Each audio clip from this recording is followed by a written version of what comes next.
Good morning. তোমরা সবাই কেমন আছো? আশা করছি ভালো আছো। আমিও ভালো আছি, তবে যে পরিমাণ গরম পড়েছে বলবো না যে খুব ভালো আছি, কোনো রকমে কাটিয়ে দিচ্ছি। তো চলো, ইন্দ্র ডিউটি বেরিয়ে গেছে আর আমিও নিচে ছিলাম, মোটামুটি কাজকর্ম গুছিয়ে ফেলেছি, রান্নাবান্নাও মোটামুটি কমপ্লিট হয়ে গেছে। ওপরে এসেছিলাম কিছু কাজকর্ম বাকি ছিল বলে, সেগুলোও মোটামুটি কমপ্লিট করে ফেলেছি, অল্প একটু বাকি আছে। তো চলো, মাছের ঝাল বাকি আছে, তো সেটা বানাবো। সেটা বানিয়ে তারপরে ওপরে এসে স্নান টান করবো। তো চলো দেখি, নিচে যাই, গিয়ে মাছের ঝালটা আমি করে ফেলি। না, আমি তোতাকে খাওয়াচ্ছি, ও কি করছে একা একা ওই নিচ থেকে ওপরে উঠে যাচ্ছে। ও একা একাই সিঁড়িতে ওঠে, ওর কাকা ওপরে ঘুমায়, ও ডাকতে ওঠে, ও একা একা কিন্তু সিঁড়িতে উঠে যাচ্ছে। তুমি কিছু বলো, বলো কিছু বলো। সকালে রান্না কমপ্লিট হয়ে যাওয়ার পরে দেখো এই বাসনগুলো মেজে আমি রেখে দিয়েছি। এখন বানাবো একটু মাছের ঝাল, তার জন্য পেঁয়াজ, একটা কাঁচা লঙ্কা নিয়ে নিয়েছি, আর একটা ছোট্ট টমেটো কুচিয়ে নিয়েছি। আর এখানে দেখো মাছটা ভেজে আমি রেখে দিয়েছি। আমি সকালেই মাছটা ভেজে নিয়েছি রান্না করার সময়, তো সময়ের অভাবে করে ওঠা হয়নি মাছের ঝালটা। তো এখন করবো আমি, এটা পমফ্লেট মাছ আছে, আসলে মাছের ঝোল হয়েছে। তো রুই মাছ তো কাঁটার ভয় আমি খেতে মানে খাই, কিন্তু কাঁটা লেগে যাওয়ার ভয় খুব একটা খায় না, তার জন্য আমার এখানে পমফ্লেট মাছ আছে, আমি ঝাল করে নেব। এই 41 ডিগ্রি টেম্পারেচারে না আর ভালো লাগে না দুবার করে গ্যাসের সামনে আসতে, কিন্তু কিছু করারও নেই, না বানালে খাবো কি, তাই এলাম। জাস্ট চাপিয়ে দিয়েই চলে যাবো, বেশি দেরি করা যাবে না গ্যাসের কাছে। মানে এই গরমে বাবারও শরীর খারাপ হয়ে যাচ্ছে, বাবা যেহেতু সবসময় দোকানে বসে কাজ করছে, কাস্টমার ছাড়ছে, ডিহাইড্রেট হয়ে যাচ্ছে, এত পরিমাণ কষ্ট হচ্ছে। কাল রাতে তো বাবা খেলোই না, বলছে আমার শরীর ভালো লাগছে না, আমি খাবো না বলে মাও খেলো না, বাবাও খেলো না রাতে।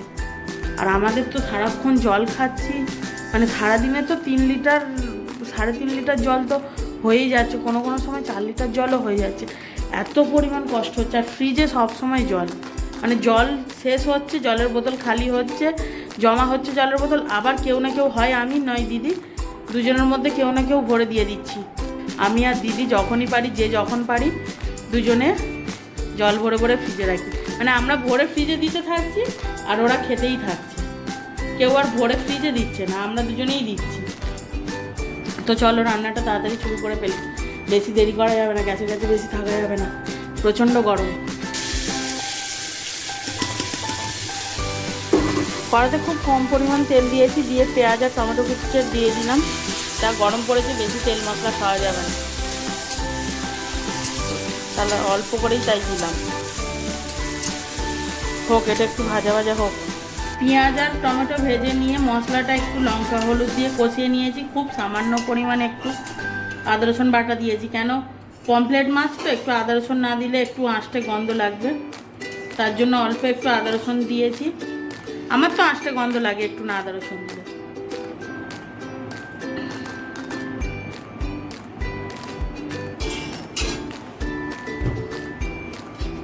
ঝালটা ফুটে এলেই মাছগুলো দিয়ে একটু ঢাকা চাপা দিয়ে সেদ্ধ করে নামিয়ে নেব,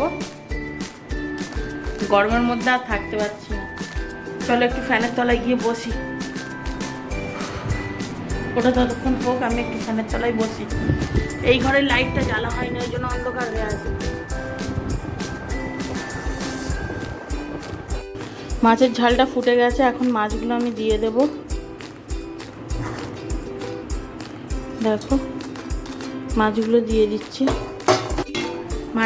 দিচ্ছি, একটু গ্যাসটা মিডিয়ামে দিয়ে দিলাম, একটু ফুটে হোক, কেন এতক্ষণ যতক্ষণ হবে ততক্ষণ কোনোভাবেই গ্যাসের কাছে বসে থাকা সম্ভব না।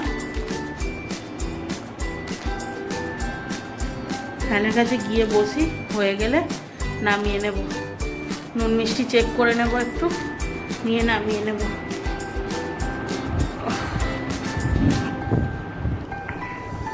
সকালের থেকে রান্নাটা কমপ্লিট করে নিলে কি হয়, এতটা কষ্ট হয় না।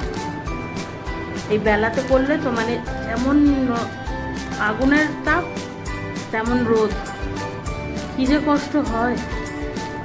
মনে হয় খাবো না, থাক এরকম মনে হয়। রান্না করারও দরকার নেই, খাওয়ারও দরকার নেই। মাছের ঝালটা আমি একদম শুকনো শুকনো করে নামিয়ে নিয়েছি। মাছের ঝোল আছে, ওই দিয়েই হয়ে যাবে সবাই। তো মাছের ঝালটা শুকনো শুকনো করেই ওই জন্য করলাম। তো চলো গ্যাসটা একটু মুছে পরিষ্কার করে নেব। আর বেসিনের কড়াটা আছে, কড়াটা মেজে নেব।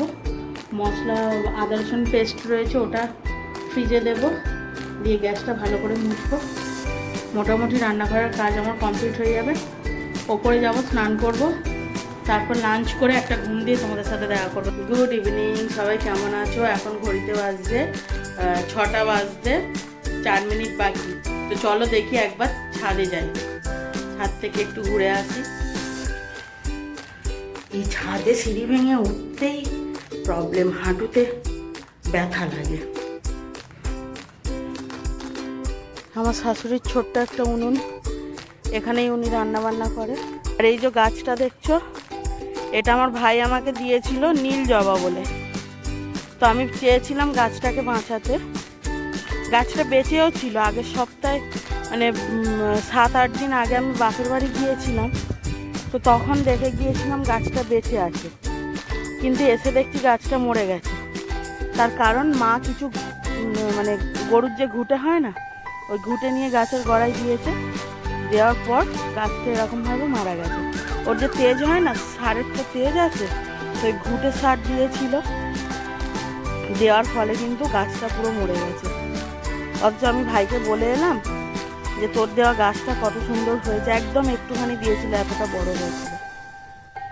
ছাদের ওপর দিয়ে আমাদের বাড়ির চারপাশটা তোমাদের একবার দেখাই।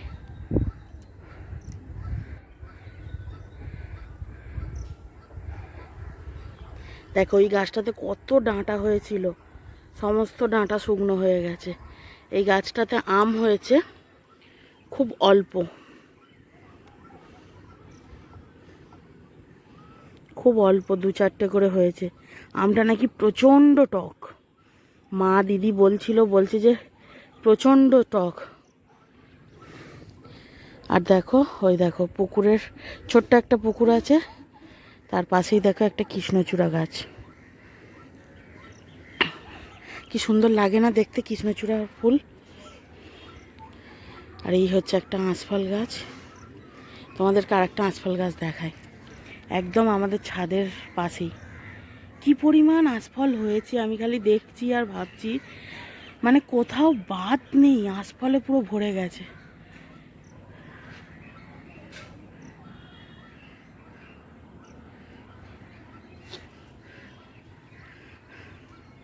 আর সেই যে দেখতে পাচ্ছ সেইটা ওটা হচ্ছে আমাদের দোকান ঘর। এইটা না, এটা হচ্ছে আমাদের দোকান ঘর। আমার 4 যা আছে আর ছোটো মা আছে ওখানে, আর আমাদের পুচকিটা আছে ওর মায়ের কোলে। আর ওই যে দেখছো একটা কারখানা দেখছো, ওখানে জিন্সের প্যান্ট তৈরি হয়, ওর সামনে দিয়ে আমাদের রাস্তা। এটা হচ্ছে বাড়ির ভেতরের রাস্তা, আর ওটা হচ্ছে মেন রাস্তা তলা। এটা পুরানো মন্দির, এখানে আবার নতুন মন্দিরের কাজ চলছে। দূরে দেখো কি সুন্দর এক ঝাঁক পাখি উড়ে উড়ে বেড়াচ্ছে। ওটা সম্ভবত বক হবে, আমি ঠিক বুঝতে পারছি না, বক বা পানকৌড়ি যে পাখি হয় না, ওরকম কিছু হবে। তো চলো নিচের দিকে যাই, একটু দোকানের দিকে যাব। তার আগে তুলবো ট্যাঙ্কে জল নেই, ট্যাঙ্কে জল তুলতে হবে। তো চলো দেখি নিচের দিকে যাওয়া যাক।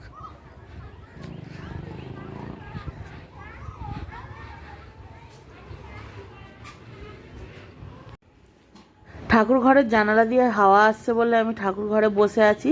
দিদি এখানে সন্ধে দিচ্ছে, আর পুচকিটা দেখো আমাদের গোপাল ধরে টানাটানি করছে। ও গোপাল নিয়ে পালাবে, এরকম একটা ব্যাপার। তো যখনই ঠাকুর ঘরে আসে মোটামুটি ওকে গোপালটা দিতে হবে। গোপাল তো নেবেই, সাথে প্রদীপ জ্বালে বা ধূপ জ্বালে ওগুলো ওর হাতে দিতে হবে, ও নেবে। এইমাত্র আমি রাতের খাবার বানিয়ে ওপরে এলাম, একটু রেস্ট নিয়ে তারপরে 10টার দিকে আমি নিচে গিয়ে সবাইকে খেতে দেব। তো আজকের ভিডিওটা এই পর্যন্তই। তোমরা সবাই ভালো থাকবে, সুস্থ থাকবে, এবং সাবধানে থাকবে আর সব সময় হাসি খুশি থাকবে। যতই কষ্ট আসুক না কেন হাসি মুখে থাকবে সব সময়। তো চলো আজকের মতো গুড নাইট, টাটা।